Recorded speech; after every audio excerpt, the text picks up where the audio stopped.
Bonjour, très heureux de nous retrouver. Nous allons découvrir ensemble les textes du 7e dimanche du temps ordinaire pour le dimanche 23 février. Dans ces temps de violence, en tant d'endroits dans le monde, c'est la haine et l'esprit de vengeance qui imposent au peuple sa logique de mort. Rares sont les artisans de paix qui osent ramer à contre-courant et chercher les voies de la justice, du dialogue et si besoin du pardon. Rares sont les justes qui se nourrissent des paroles radicales de Jésus que nous entendrons dans l'Évangile « Aimez vos ennemis, soyez miséricordieux ». Déjà, 1000 ans avant la venue de Jésus, on voit dans la première lecture David épargner la vie du roi Saül. Saül est jaloux et il veut la peau de David que le Seigneur a désigné comme le prochain roi. Or, Saül a été consacré par l'onction royale, sa vie est sacrée, on n'y touche pas. Entre la première lecture et l'Évangile, nous retournons lire saint Paul dans la première lettre aux Corinthiens.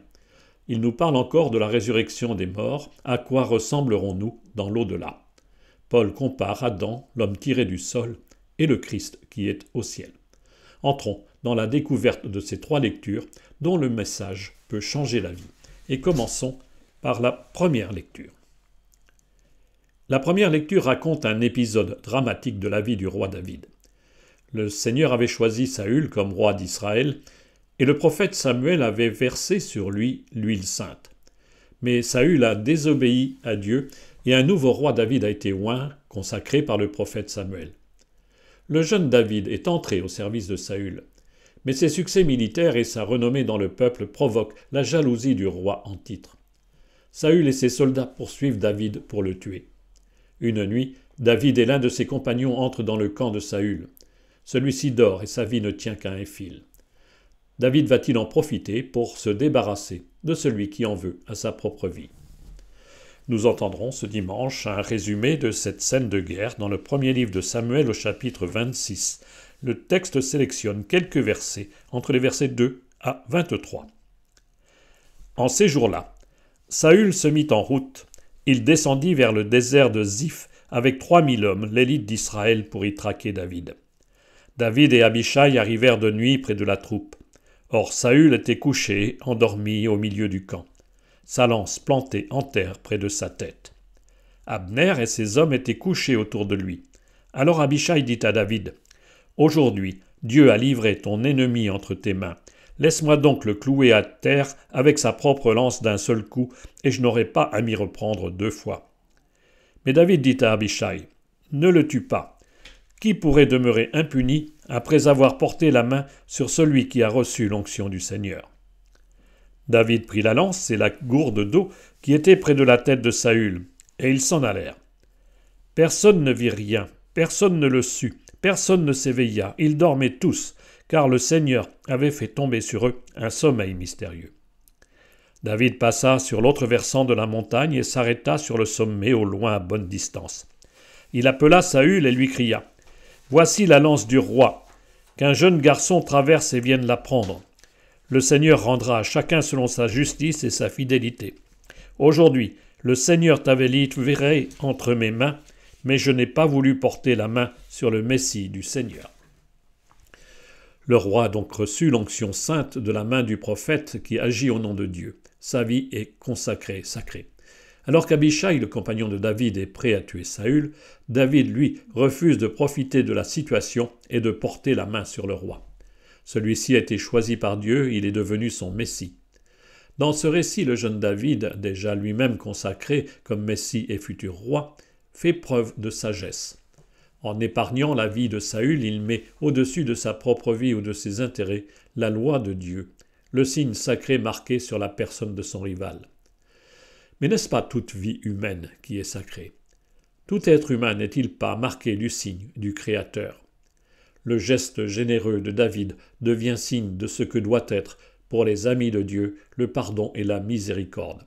Ce récit illustre par avance ce que Jésus va nous dire dans l'Évangile. Découvrons maintenant la deuxième lecture de ce dimanche. Rappelons-nous, dimanche dernier, Paul répondait à l'angoisse des Corinthiens qui se demandaient si les morts peuvent vraiment ressusciter. Et son message était clair. Le Christ est vraiment ressuscité, alors tous, comme lui, nous ressusciterons. La deuxième lecture de ce dimanche poursuit l'annonce de l'espérance chrétienne. Tout au long de ce chapitre 15, Paul explique ce que veut dire ressusciter des morts. Il fait alors la différence entre notre corps sur la terre, qui est comme une graine appelée à disparaître, et notre corps au ciel qui sera spirituel.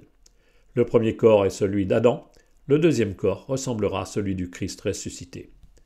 Nous ne lisons qu'un bref passage de ce long raisonnement de Paul au chapitre 15, les versets 45 à 49. Frères, l'Écriture dit « Le premier homme Adam devint un être vivant, le dernier Adam, le Christ, est devenu l'être spirituel qui donne la vie. Ce qui vient d'abord, ce n'est pas le spirituel, mais le physique. Ensuite seulement vient le spirituel. Pétri d'argile, le premier homme vient de la terre, le deuxième homme, lui, vient du ciel. Comme Adam est fait d'argile, ainsi les hommes sont faits d'argile. Comme le Christ est du ciel, ainsi les hommes seront du ciel. Et de même que nous aurons été à l'image de celui qui est fait d'argile, de même nous serons à l'image de celui qui vient du ciel. » Le raisonnement de Paul s'appuie sur un verset du livre de la Genèse, où Dieu donne vie à Adam. Alors le Seigneur Dieu modela l'homme avec la poussière tirée du sol, il insuffla dans ses narines le souffle de Dieu, et l'homme devint un être vivant. Deuxième chapitre de la Genèse, verset 7. Le nom même de l'homme, Adam, vient du mot sol ou terre en hébreu, Adama. Nous sommes tous des terreux ou des terriens. Notre corps est fait de la matière même du sol, nous sommes poussière. Sauf que Dieu a mis en nous son souffle, son âme. Nous sommes à la fois de la terre et du ciel, corps d'argile comme Adam, et corps spirituel et souffle de Dieu comme le Christ. Ressusciter, c'est quitter ce corps de poussière pour devenir corps spirituel à l'image du Christ. Nous ressusciterons veut dire que nous serons comme lui, nos corps lui seront semblables. Il nous est bien difficile d'imaginer ce que sont devenus nos défunts et ce que nous deviendrons nous-mêmes. Mais c'est bien là l'espérance chrétienne, une vie tout autre, transformée, transfigurée, mais bien réelle. Nous ne serons plus des êtres de chair, mais nous ne serons pas des fantômes. Confiance, nous verrons bien comment Dieu nous recréera. Partons maintenant à la découverte de l'évangile de ce dimanche. Dimanche dernier, nous étions dans la plaine avec les disciples qui écoutaient Jésus. Il nous parlait du bonheur et du malheur. L'enseignement aux disciples continue ce dimanche. Ces paroles appellent à une conversion radicale des cœurs. Chez Matthieu, le même discours, au chapitre 5-7, compare l'ancienne loi de Moïse. Vous avez appris, moi je vous dis. Chez Luc, le discours est bien différent. Les paroles de Jésus ne cherchent pas à approfondir l'Ancien Testament. Pour Luc, l'enseignement de Jésus est nouveau et original. Encore faut-il être déjà devenu disciple du Christ pour le mettre en pratique. Cet enseignement radical se trouve dans la suite du chapitre 6 de Luc, du verset 27 au verset 38.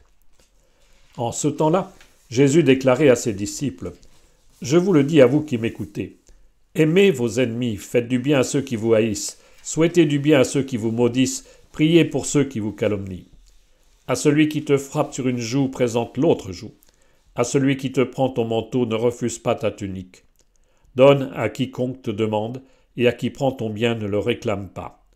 Ce que vous voulez que les autres fassent pour vous, faites-le aussi pour eux. Si vous aimez ceux qui vous aiment, quelle reconnaissance méritez-vous? Même les pécheurs aiment ceux qui les aiment.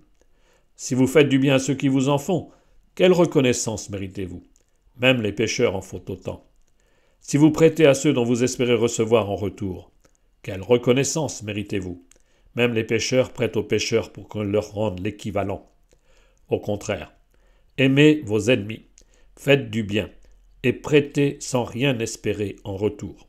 Alors votre récompense sera grande, et vous serez les fils du Très-Haut, car lui il est bon pour les ingrats et les méchants. Soyez miséricordieux comme votre Père est miséricordieux. Ne jugez pas, et vous ne serez pas jugés. Ne condamnez pas, et vous ne serez pas condamnés. Pardonnez, et vous serez pardonnés. Donnez, et l'on vous donnera. C'est une mesure bien pleine, tassée, secouée, débordante, qui sera versée dans le pan de votre vêtement, car la mesure dont vous vous servez pour les autres servira de mesure aussi pour vous. Luc présente deux moments dans l'enseignement de Jésus qui se résument ainsi: aimez vos ennemis et comme votre Père. Comme chez Paul, l'amour, c'est l'agapé, si proche du mot fraternité cher au pape François. Quand Jésus demande à ses disciples d'aimer leurs ennemis, c'est bien à vivre une relation fraternelle, non seulement avec nos frères en communauté, mais aussi avec ceux qui portent en eux-mêmes haine et violence. En effet, les 4 premières demandes de Jésus sont bien formulées au pluriel. Aimez vos ennemis, faites du bien à ceux qui vous haïssent, souhaitez du bien à ceux qui vous maudissent, priez pour ceux qui vous calomnient. Nous ne sommes pas ici dans la relation interpersonnelle. C'est à la communauté chrétienne que ces paroles s'adressent. C'est ensemble, comme chrétiens et disciples du Christ, que nous devons répondre à la haine par la patience, l'amour fraternel et la prière. Rude conversion pour l'Église, qui doit s'obliger à ne considérer personne comme son ennemi, mais au contraire à aimer, même ceux qui lui veulent du mal. Les 4 demandes suivantes sont rédigées au singulier. « À toi de jouer », nous dit Jésus. On entre ici dans la relation personnelle avec les autres. À celui qui te frappe sur une joue, présente l'autre joue. Ne refuse pas ta tunique, donne à qui te demande. À qui prend ton bien, ne le refuse pas. Dans la relation à l'autre qui m'agresse, ma réponse doit refuser la violence. Cette attitude n'est pas tactique ni une manière de désarmer l'agressivité. Elle découle de l'appel à aimer les ennemis. Ne pas opposer de résistance à l'agression est la seule manière d'oser la fraternité, quel qu'en soit le risque. Le verset 31 s'appelle en morale la règle d'or. Habituellement, elle s'énonce en négatif. Ne fais pas à autrui ce que tu ne veux pas qu'on te fasse à toi-même. Jésus retourne la proposition. Fais pour les autres ce que tu aimerais qu'on fasse pour toi. Cette règle de vie percute vivement le narcissisme contemporain où chacun se voit comme le centre du monde. Elle impose de sortir de la pratique du selfie où moi se met en scène. Or l'autre n'est qu'un miroir chargé de me renvoyer l'image de moi. Il est lui que je me dois de regarder avec amour et d'écouter avec attention. La deuxième partie du discours de Jésus chez Luc ne se cantonne pas à des conseils dans la relation à l'autre. Les dernières paroles nous tournent vers Dieu. Elles ne nous demandent rien de moins qu'imiter Dieu. Comme lui, nous devons avoir le cœur plein de tendresse. Être miséricordieux, c'est littéralement avoir mal au ventre pour l'autre. Et cela commence par 2 interdits. Car si Jésus m'appelle à imiter Dieu, c'est à la condition de ne pas prendre sa place. Il m'est interdit de juger et de condamner. Seul Dieu sait lire dans le cœur de chacun. Et qui suis-je pour juger l'autre? Au contraire, imiter Dieu, c'est faire preuve de générosité. Le cœur de Dieu est plein de tendresse, il est compatissant. L'amour des ennemis exige la compassion, le pardon, le don de soi dans la relation à l'autre. Je vous disais tout à l'heure que c'était bien difficile à vivre, mais c'est cela l'Évangile. Hausser le cœur de l'homme à la hauteur du cœur de Dieu.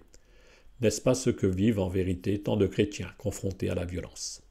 Bon dimanche.